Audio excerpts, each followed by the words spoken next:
We really believe about solutions over problems because the problems are well defined. That's what everyone talks about on the evening news. But that doesn't actually lead to action. It often leads to cynicism, hopelessness, and often hate. But by contrast, if we can redraw the boundaries of what's possible and show where a better future can be built, then that leads to action. You're listening to Elevate, the official podcast of Elite Agent for real estate industry sales professionals, property managers and leaders. With thanks to our partner Connect Now, Elevate brings you the best tools, thinking and strategies to elevate your results. To get access to all of Elite Agent's premium resources, including a detailed episode guide for this podcast, visit joineliteagent.com. And for more information about how Connect Now can make moving easier on your clients, visit connectnow.com.au. Here is your host, Samantha McLean. Hey everyone, it's Sam here. Today we're excited to do something a little bit different on Elevate, and that is to host a couple of the brilliant minds behind Future Crunch, a platform which is dedicated to fostering optimism and inspiring creative thinking. Together, Future Crunch is a group of scientists, artists, technologists, and entrepreneurs who believe there are new and better ways of doing things in the 21st century. I first discovered these guys during the pandemic, not just for highlighting good news, which is very in line with our brand, but also for thinking outside the box, as at times only listening to the same people in the same industry all the time can end up being a little bit of an echo chamber. And these guys to me were just like a breath of fresh air. So today I am delighted to introduce you to Future Crunch co-founder Tané Hunter and Rhea Mercado, who will be joining Tané on stage at Elite Retreat in July. So Tané, Rhea, welcome to the show. Thank you so much Thank you so much for having us. Yeah, we're really excited to be here. Yeah, well, I'm excited. You guys are absolute rock stars in my mind. And as I mentioned, we are super delighted to have you join us in Bali. So I just want to know, have you packed yet? No, I've not packed. I'm a last minute packer, so I'll be doing it the morning of. And I always freak out and then end up with, twice the amount of undies and socks and extra t-shirts and everything like that. So at least I'm always got my bases covered, but baggage is a bit more expensive for me, unfortunately. And unlike Tané, I am a planner. So I've already packed my little yellow polka dot bikini for y'all in Bali. There is definitely a nice pool for you to try that out in, for sure. I've seen all the influencers, so, I'm looking forward to it too. Our audience might not be 100% familiar with Future Crunch, so I might get you guys just to give yourselves a bit of an introduction, starting with Tané. And I believe that before Future Crunch, you've got a bit of a real estate background. Yeah, when I was 19, I moved to Durango, Colorado, a beautiful place in the mountains. And the real estate market was going gangbusters. And so my parents wanted to help me fund my mountain biking career because it's not exactly that lucrative. And so Dad's a mathematician and a businessman, so he went out and looked at the market and said, we're going to look at some properties that you can help manage, Tané, for your career, to help you ride your bike and go off into the forest and do what you love to do. And he came back after looking at some properties and said, we crunched the numbers, we put in offers for 5, we'll probably get 1 or 2, ended up with all 5. So at 19, I was managing 5 real estate properties, and we expanded from there to other residential and commercial properties for nigh on a decade. So I'm well steeped in what you do and love it. Yeah, amazing. And so from there, how did you get from there into Future Crunch? I know that that's going to be a big leap in time, but let's give it a shot. Well, unfortunately, when I was 22, I had an injury. I broke my back, and that ended my cycling career. So I had to figure out what else to do. Besides, kept on with real estate for quite some time. But I went back to university and studied biology and chemistry, which led me to go sailing around the world with my parents, take a few years off, and ended up in New Zealand, actually the Cook Islands, at this beached whale. And it was hot and stinky, and they were doing a dissection on it. And it happened that a world expert from Harvard was doing the dissection. And I just walked along and said, was watching and just interested. And a lot of the volunteers gave up because it was really hot and stinking, and it's not a very pleasant experience. So I said, I put my hand up. I said, I love marine biology. This is what I want to do with the rest of my life. And over the course of 4 days during this dissection, she gave me incredibly valuable advice. If you want to be in marine biology, it's a saturated field. So you'll probably end up doing your PhD on something like a sea sponge. All the cool animals like dolphins and whales have been taken, and, sharks. So she said, if you learn to study the code of life, DNA, genetics, then you can apply that to any field within biology. So that led me to University of Melbourne, and I got a placement doing bioinformatics at Peter MacCallum Cancer Research Centre. And I fell in love with it, the ability to help people and look at the code of life and figure out what particular changes are causing DNA and help clinicians find the right treatments to improve patient outcomes. So that's how I ended up doing Future Crunch in science. And then I get bored easily, so started a science communication company so we could tell people about all the cool, amazing tech, science, and good news around the world. Yeah, amazing. And we're going to dive into that in a second because I love the whole good news aspect of Future Crunch. But Rhea, what about yourself? Can you give us a little bit of background? Yeah, so I'm actually a healthcare humanist and a storyteller, but my career started off as an accredited exercise physiologist. And so ultimately, I was that 17-year-old kid who did PE at school, not a great sports star, but I just fell in love with the human body. I had a teacher named Fiona Cope who just presented the human body to me in a way that was so fascinating. And I just ended up going into a university course. So I wanted to be work for elite sport, and I wanted to go to the Olympics and be a physio or do strength and conditioning. And that really didn't pan out. I didn't get the marks that I needed. And I ended up at the University of Technology, Sydney, in what we used to refer to as the basement and the dungeon. There were 30 people in my human movement studies course, and we just got to play. We got to play with treadmills and we got to poke and prod each other and do experiments on one another. That's how I got into that type of work, and then fell in love with the human side of exercise and wellness and healthcare, and the realization that healthcare is more than medicine. It's more than poking and prodding people or doing tests. It's actually about how our psychology and our environment affects our attitudes towards our health and our wellness. And that's where my work is now, is around that humanizing healthcare and just remembering that there's a human and a person at the center of a diagnosis.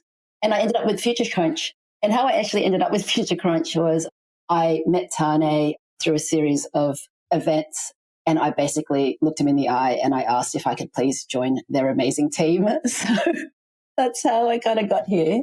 I'm going to ask him at the end of this podcast, so let's see how I go. But one of the things that really captured my imagination about your bio, Rhea, was that we all think that there's a whole lot of things that happen in our lives that are not supposed to be fun. And it is hard to put a good spin on things, but something as simple as going to see a medical professional or a doctor or something like that, or a dentist. I mean, I'm terrified of the dentist. But why is that? Why have we all sort of become so terrified when it could be something different? Well, if you think about the only reason why you do visit a healthcare professional is because something is wrong.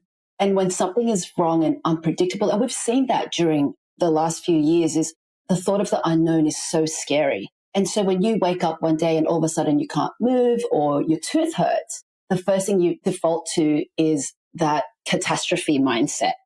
And our West biology, and Tané can speak to this as well, is that our brains like to stick to negativity. And that's because from an evolutionary perspective, it's fight or flight. I mean, back in the day before we had technology in houses, we were running away from things that could kill us every single day.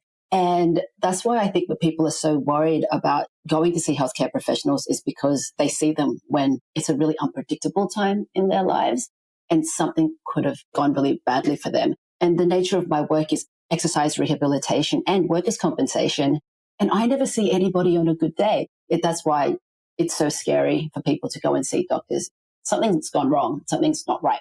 Yeah, and it's the unpredictable, which I think is something that we'll talk about a bit more in depth, because the world itself is quite unpredictable at the moment with things changing so rapidly. But I'm going to go back to Tané for a second and the idea of Future Crunch. So how would you describe the mission and purpose of Future Crunch, and what do you guys hope to achieve through your work?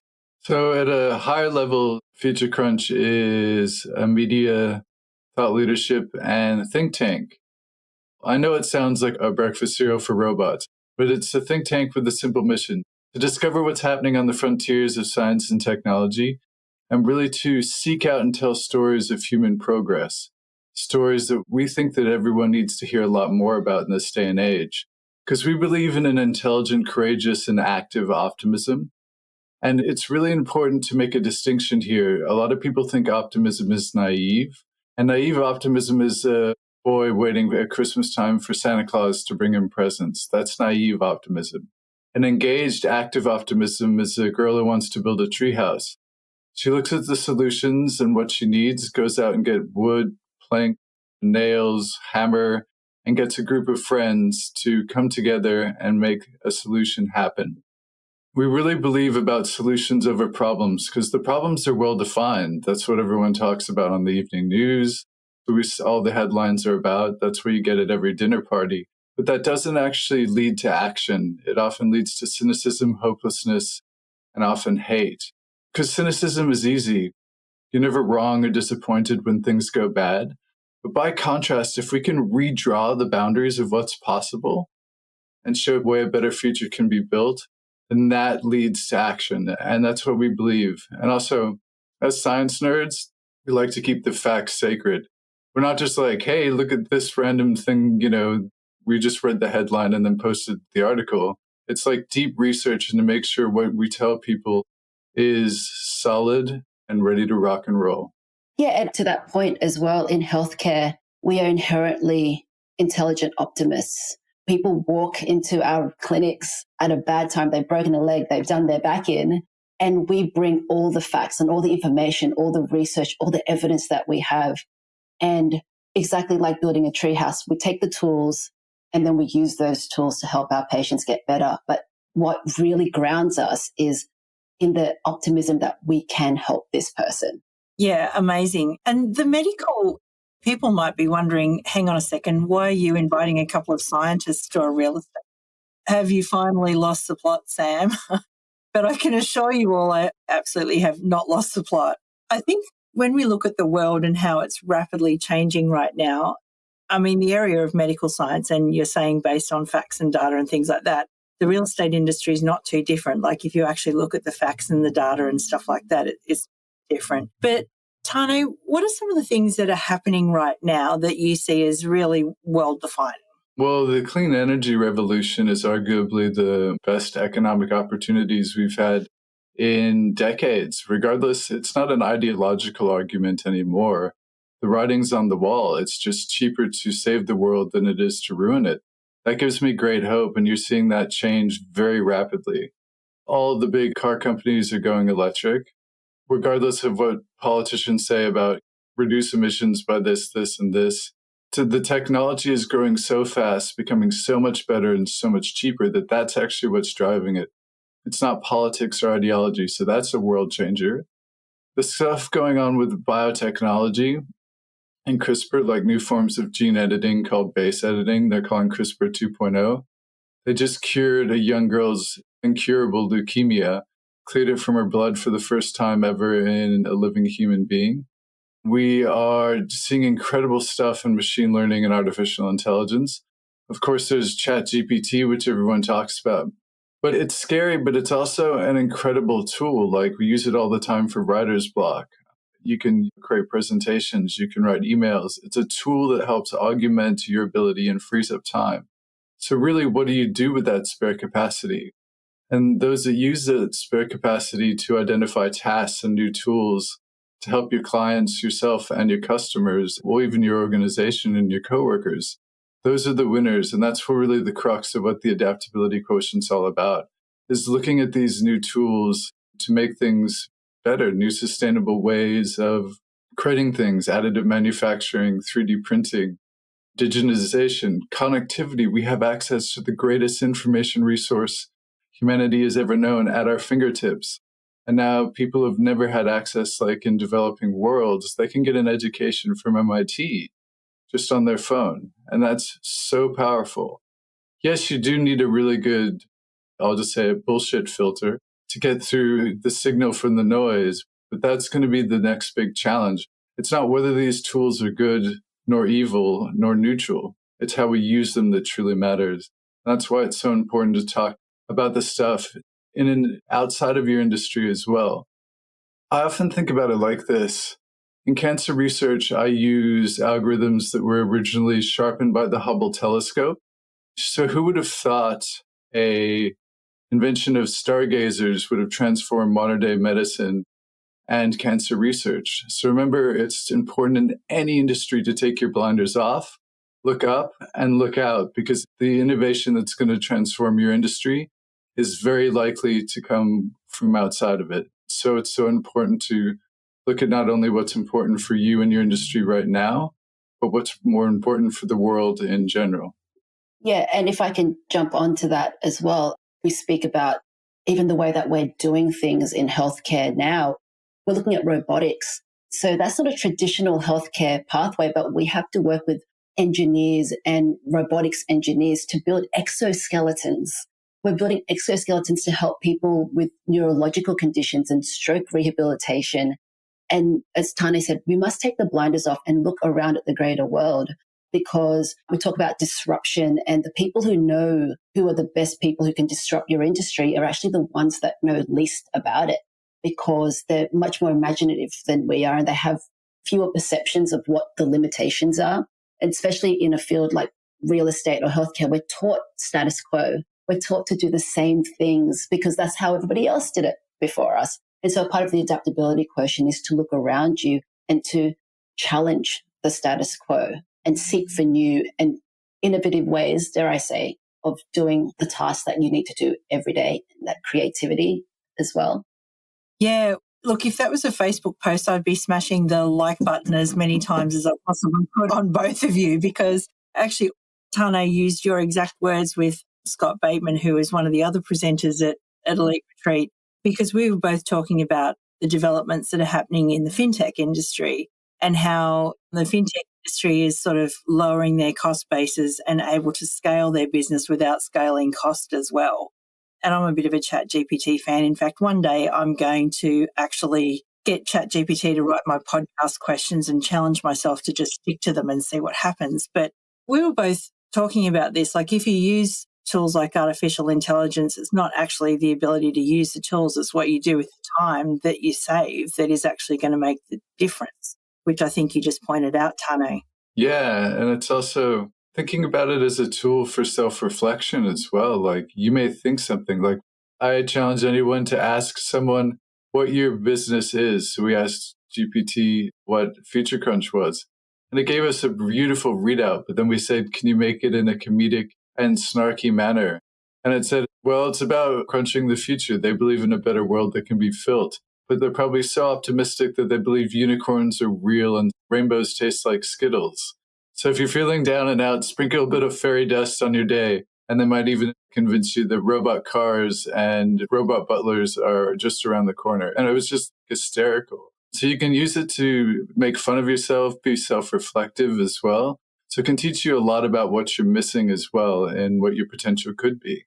Because you're scraping all the best stuff from all over the internet. Why wouldn't you? And I think what artificial intelligence allows us to do, and it's that bandwidth, is if it can take care of those seemingly mundane tasks, it can write your podcast questions for you, Sam. What it then allows you to do is to do the more human tasks, to be creative, explore all the other things that you're looking to explore, because AI is doing all the mundane stuff for you, the research, all those things for you already. And that's where I really believe that it's not computers or machines versus humans. It's us actually really interfacing with it to bring out our own superpowers, because it allows us time to then explore what exactly are our superpowers. And that's the beauty of technology just across the board. Yeah, absolutely. I couldn't agree with you more. So let's talk about some of the other aspects of Future Crunch that I love, because I'm asking the questions. I really loved your newsletter. And as I said in my intro, the good news aspect of it, and it's something that's one of our values at Elite Agent, is that real estate agents, I think, have it hard enough sometimes getting motivated to make the calls and have the hard conversations, particularly when the market's hard. So we deliberately go out of our way not to add misery by reporting bad news and agents stole something from the trust fund and Four Corners and all that sort of stuff. We sort of stick to the more optimistic stuff. which I think was why I gravitated directly to you guys during the pandemic. I know it was hard for me. How hard was it for you, Tané, to stay positive during those few years, or intelligently optimistic, I think, as you said before? Well, it was a roller coaster ride, to be honest, and it started on a free fall. I mean, we do a lot of podcasts and public facing stuff, and we base it on the world is better than you think and intelligent optimism. And then all of a sudden, everyone was suddenly in the trenches. And we lost hundreds of thousands of dollars worth of sales immediately. One of the main things that got me out of it was I used to write this thing called the Corona Daily Dozen, which so I'd scour the internet and look for 12 good stories around coronavirus.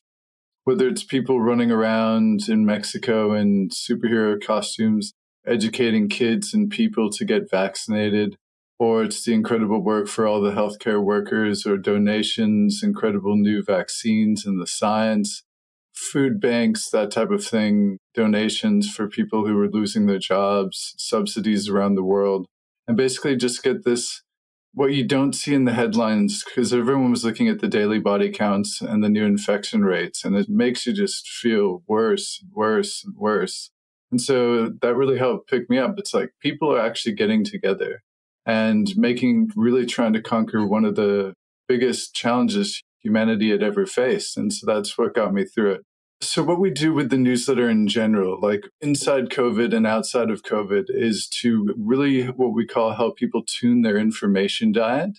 Because we think about like a normal nutritional diet is like if you eat good quality food, your fruits, your nuts, all your greens, and just have lean proteins if you eat proteins, or most people probably should be vegetarian or eat less meat. But anyway, that's a whole, I don't even want to touch that.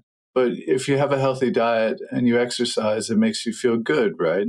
You're going to live longer, you have less stress hormones, and you just feel better about your life. In the same way, your information diet, what comes in does come out and has a huge, not only physical effect on your body, but also an emotional effect on your body. So what we want to try and do is get some good leafy greens, all that good nutrition out there for people for their intake of information and knowledge, and it changes your view of the way the world looks. Like if you don't exercise for a couple of days, you feel like crap about yourself. But as soon as you start exercising, you start to feel good about the world, and you want to go see more people, you want to hang out, you want to do that extra thing. Oh, I can do this. I can go for another walk. I could do the dishes. Hate doing the dishes, but I'll get that done. Yeah, let's make this fun. And so it's about tuning your information diet to feed you. Choose your narrative nosh, your story souffle, that actually uplifts you rather than puts you down. And that's what we really try and do, is help people get the right information to make the world a better place and to make you feel better and more active and a better belief in the future that you can help be a part of. Yeah, it's amazing. And we'll leave some links in the show notes to your newsletter and things like that. But normally, if you're listening to the news, they get on at 5 o'clock and say good evening. And I've joked about this plenty of times. They say good evening and then proceed to tell you why it isn't.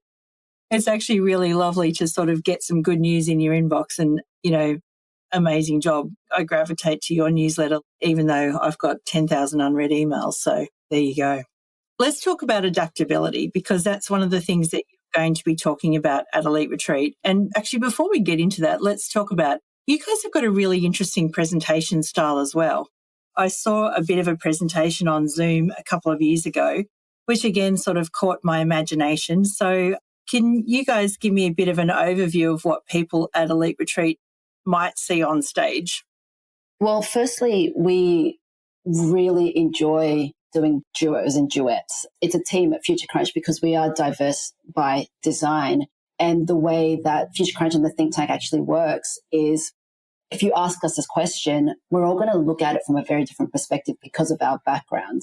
And so what you're going to see on stage, number one, is just two really good friends being able to spend time with each other on stage and share the good news that we share with one another. And so I think for me, it's a lot of energy. I think you've mentioned, Sam, previously, I'm a bit of a powerhouse. I'm a very excitable type of person, but you're going to see something that is, we're not behind the lectern. And as someone who is from healthcare and gone to a lot of healthcare conferences, there's a lot of that really, dare I say, boring, mundane, very much, here are the facts. But we're storytellers. And we take the facts, we take the good news, and we humanize it. And you'll see a lot of Tané moving around a lot. Like Tané, we weave on the stage, but we just like to bring our personalities to the stage. And we are very excited about the world. And I personally love humans and I love the world and I love telling stories. And I like to think what people will see is that excitement that I do bring to the stage. And I get to share it with someone like Tané, who is, again, one of my very good friends. And that's just the coolest thing. And all of the team members in Future Crunch really respect each other. But to go back to your question, we're going to talk about the adaptability quotient, which I'll get to in just a second. But sum up what Rhea is saying, we call it SMART, heart, and fart. So the SMART is the pyramid. It's all the facts, the technology, the evidence, right? Then from there, we get to the heart, the storytelling. How can we connect with you on a level that you're actually going to internalize it, care about it, and actually will change you and take something away that you either want to improve on or that you agree with and that want to, and probably hopefully want to make better. You learn a bunch of new stuff. And then the fart is we like to have fun and we like to make terrible jokes just to keep people entertained and laugh. And in the middle of it, we're going to have some rock and roll. But to go back to what the actual topic is the adaptability quotient. So defined as your ability to identify what is relevant, unlearn obsolete knowledge and the old ways of thinking, to overcome challenges and make a conscious and consistent effort to change in real time. Because the world has never been changing faster. And if you don't like change, you will like relevance even less. But we will be irreverent about it. And we give a bunch of different examples of people outside of your industry that are doing things in a different way, putting two unrelated concepts together, which is at the core of innovation, creativity, and adaptability. And so shining a new light on how people around the world are just making solutions from disparate ways of thinking, which is great. And it really shows you that you don't have to be an expert in a field to change the field irrevocably. And then we also go through on a roller coaster ride through science, AI, biotechnology, space travel, all kinds of cool stuff. So it's a pretty fun ride. And then we give 3 major takeaways at the end about how you can improve your AQ or adaptability quotient. So you can start working on your individual and organizational AQ as soon as you walk out of the session, and something to think about. These are big topics that we're talking here. And I think AQ is a big topic to be talking about when you've got all the busyness of the day-to-day coming at you, tenants that you need to chase up for rent and all of those real estate things. And I guess that goes to the heart of why we're taking everyone away to actually be able to absorb this stuff. Yeah. Well, so, I mean, the reason I think people will get so much out of it is because you're going away on this amazing retreat. We think about it like this: IQ, your qualifications, your expertise, how smart you were, your IQ, your intelligence quotient. You're there because of your qualifications and expertise. You've got your EQ, your emotional quotient, your ability to communicate, empathize, build incredible relationships with your clients and coworkers. You're there because of that. But the adaptability quotient is something that a lot of people don't know about it. But the good news is it's something that you can work at, something that you can get better at in the process, just like physical fitness. And we'll show you how to begin on that journey. Yeah, and it's actually in learning a lot about AQ and in presenting about AQ, because as Tané said, everyone's very familiar with IQ. Everybody's really familiar with EQ, but AQ is, you mentioned, Sam, it's sort of a large concept. And the way we will deliver it is it's actually a lot simpler. There are very simple things that you can practice in your daily life to help improve your AQ, to increase your AQ. And it's actually not, again, that predictability is actually not as large and as scary to be able to practice and learn an AQ and develop AQ. And that is, I think, what the real takeaway message is that we're very capable as humans and we're very capable. Adaptability is actually quite intrinsic. We're very much wired for it. As you were talking then, I was just kind of thinking a bit about what Tané said too, is you go to the gym and you get fitter, that's adaptability. And so I'm guessing that it's something that you can practice. We had to all become really adaptable during the pandemic. But I've actually heard that Silicon Valley now are pretty much hiring on people's AQ rather than IQ or EQ at the moment. That is totally true. Interesting, amazing. So we're going to see you guys at Elite Retreat in July, but are there any other projects or initiatives that you're working on where people might want to get involved or follow you, or anything else that we should look out for? Well, if you're interested in what we do on socials and you want some good news, if you want to be less boring at a dinner party, or you're feeling a little depressed about the state of the world, check out some of our social media. And then we have 2 newsletters. One is Just Good News. It's like our public service, but it's all the incredible stuff going on in conservation, human rights, clean energy, better ways of doing stuff, but in a very human-centric and, environmental nature as well. And then we do have a paid one. I'm not trying to sell anything. It's totally up to you. When you go to the conference, we'll give you a 3-month subscription. But that's when we dive a bit deeper into thought pieces and use our academic and research skills to talk more heavily about like AI or biotech and medicine, the cutting edge stuff going on in cancer research. And then we also have a cool section. The Internet Superhighway is awesome. And then we give some really fun stuff, really cool, funky stuff. And it's all kid safe, don't worry. But really cool, funky stuff that we find is very entertaining and groundbreaking in the arts and entertainment and just stories of humankind. And we give 30% of all of that to charity as well. So if you're looking for charities, if you're looking for a place to help, go to our website. And then there's almost 100 charities that we've done over the years.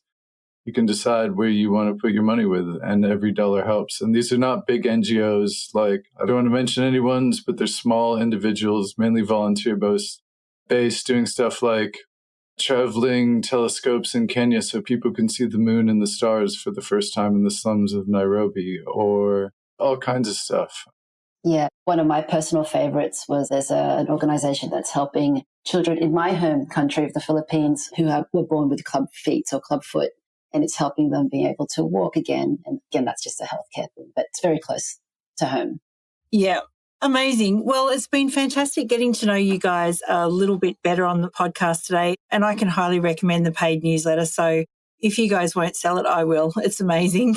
So thank you very much. I'm so looking forward to seeing you guys in July. If there's one thing that you'd like to leave everyone with, what would it be? And I'll start with ladies first with Rhea. I think what I would say to people is you're important, and I think it's okay to be you in your work, in your home, and in your play, because ultimately we're all humans, and that's the one thing that binds us together. So go be you, go show the world your superpowers and contribute in that way.